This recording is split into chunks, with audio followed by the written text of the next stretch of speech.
Power to the Princess, Rapunzel. Once upon a time, there lived a couple who were expecting a child. As is sometimes the case, the pregnant mother had an appetite for strange new things. The couple forever made extra trips to the market for melon with fennel and sausages with frosting. Her favorite was Rapunzel, field greens, which she liked to mix with cheese spread.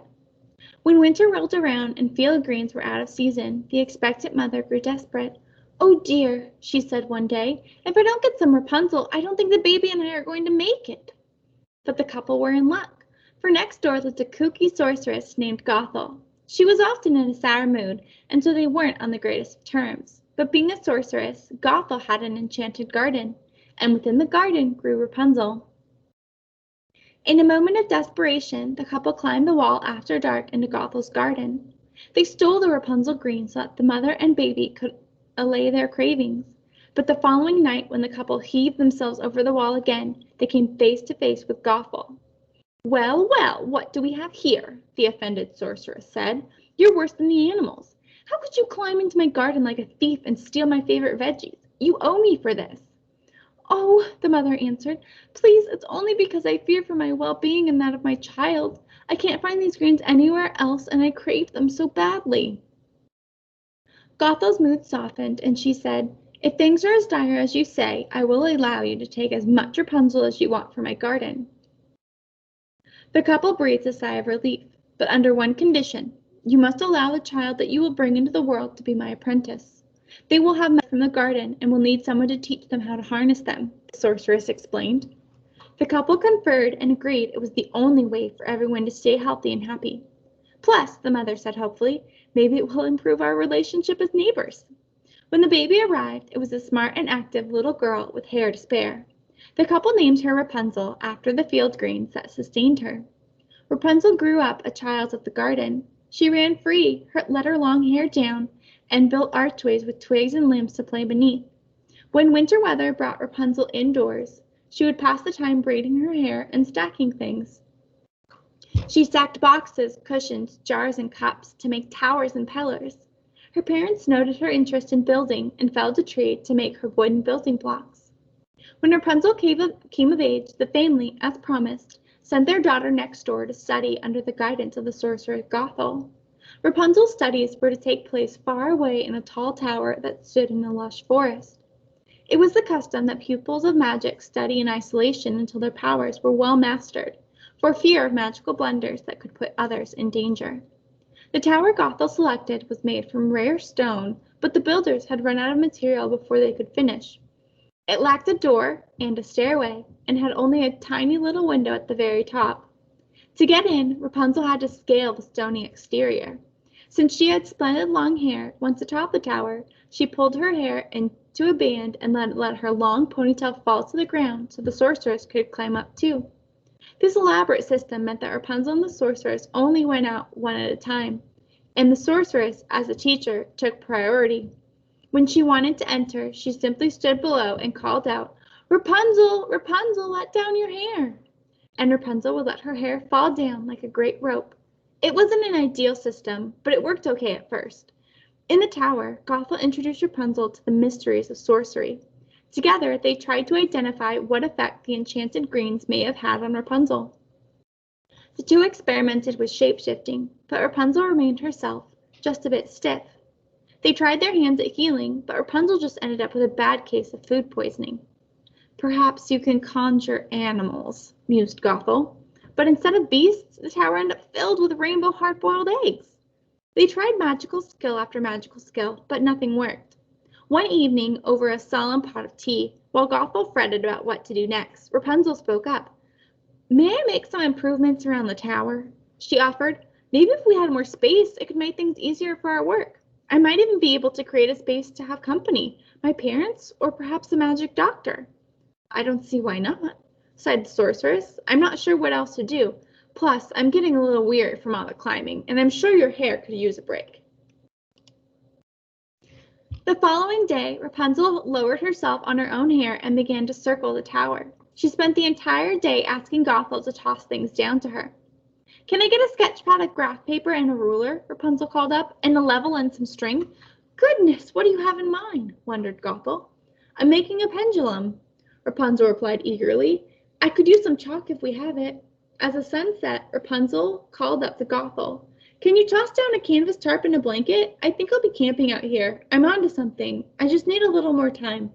Well, in that case, Gothel said, you'll need a warm fire and a basket of supper. And with a visit to her magic cauldron, Gothel conjured up a bright, warm lamp and a basket with a hot meal.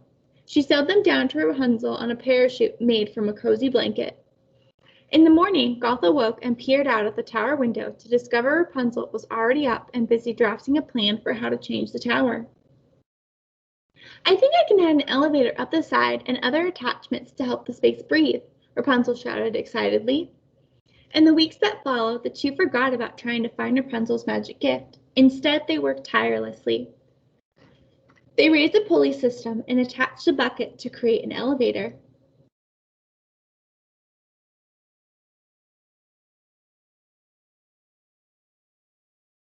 Then they created an extension bridge from the tower to a new platform, which was to become the new guest room.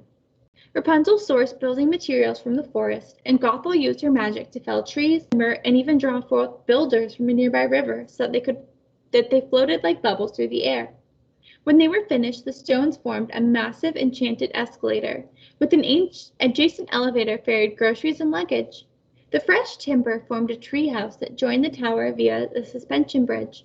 The top of the tower was elevated to reveal a stained glass room that let in natural light, and along each side of the tower was a trellis, which became a living garden to provide the tower with fresh vegetables and herbs.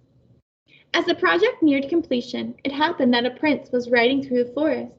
As he approached the magnificent structure, he stopped in his tracks. The prince was blind, and so he heard the tower first. It sounded incredible. The prince took in the whir of bees, the sway and creak of the bridge. He felt the warm reflection the stained glass cast on his skin and asked his horse to lower him to the ground. The prince stepped off and explored the amazing things that surrounded him. He felt the rope and bucket of the pulley.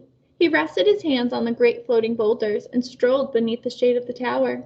He rode home, the senses of the stunning tower lingering in his mind, and he returned to the forest every day to listen to the goings-on at the construction site. One time, as he was standing behind a tree, he heard the sorceress approach and say, Rapunzel, Rapunzel, let down your hair. Rapunzel let down her lovely hair, and tied at the bottom was a golden key that clinked along the tower on the way down.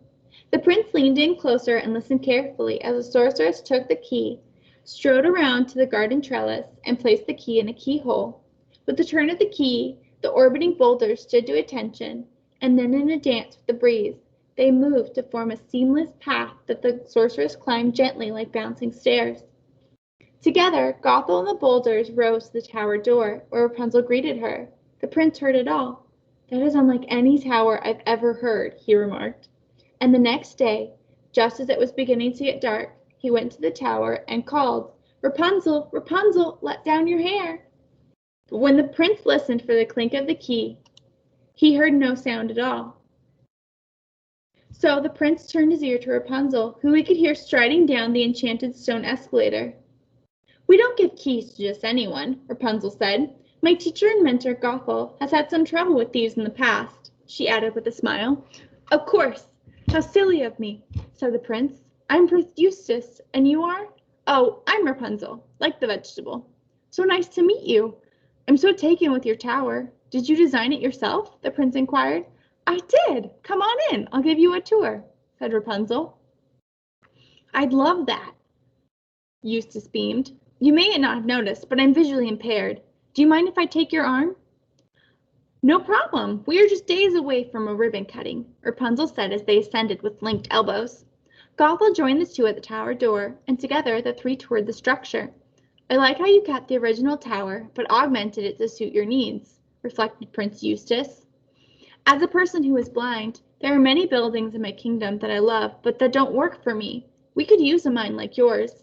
I'd gladly help you with that, offered Rapunzel. That's sort of how this project got started, really. We were using the tower to help me find out if I have any magic powers, but we were too cramped. Why, it seems obvious to me what your power is, said Eustace. What do you mean? Puzzled Gothel and Rapunzel at once. Prince Eustace had to keep himself from laughing. You're an exceptional and downright magical architect, he pronounced. Gothel and Rapunzel looked around and then at each other. Of course, said Gothel with a shake of her head. It's been right in front of us this whole time. Rapunzel turned out to be one of the most creative and unequivocally magical designers and architects of her time. After the ribbon-cutting ceremony at the tower, Rapunzel went to work on royal commissions for Prince Eustace and others. She improved buildings for the blind, planned a flame-retardant village for fire-breathing creatures, and resized a bridge for trolls. She built some of the most famous constructions in Fairyland, including Aurora's public library, for which she was made an honorary princess, the Snow Queen's winter sports complex, and Puss in Boots Animal Sanctuary. Her firm, A Braid Above, attracted designers the world over, eager to join Rapunzel in pioneering technologies to enrich places and spaces for all.